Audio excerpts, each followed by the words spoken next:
এ কি গুলি চালাচ্ছে কে? গোলাগুলির সময় একটি গুলি এসে ফিটারে লাগে। কিছু করো। কি করব?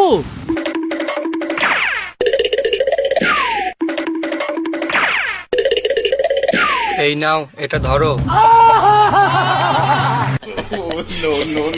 এরপর লোকটি গুলি করতে থাকে। একটি গুলি গিয়ে পাশের একটি বন্দুকে লাগে, বন্দুকটি পাগল হয়ে যায়।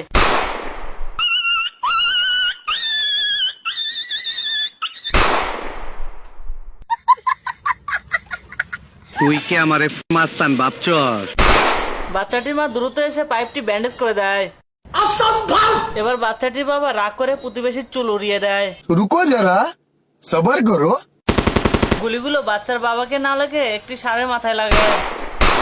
তোর মরণের চুলকানি উঠছে। আমাকে